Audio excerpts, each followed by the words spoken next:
شروع کرتا ہوں اللہ کے نام سے جو بڑا مہربان اور نہایت رحم کرنے والا ہے۔ حضرت عبداللہ رضی اللہ عنہ سے روایت ہے کہ نبی کریم صلی اللہ علیہ وآلہ وسلم نے فرمایا، سب سے بہتر میرا زمانہ ہے، اس کے بعد ان لوگوں کا جو اس کے بعد ہوں گے، پھر جو ان کے بعد ہوں گے،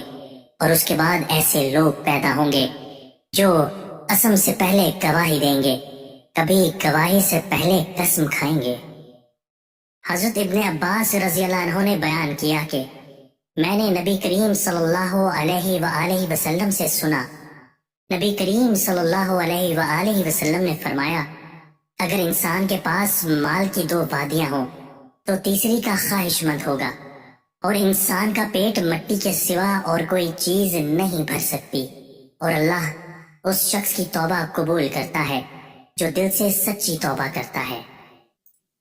دوستو، اللہ تعالی ہمیں ان احادیث مبارکہ پر عمل کرنے اور اپنی زندگیوں کو سنوارنے کی توفیق عطا فرمائے۔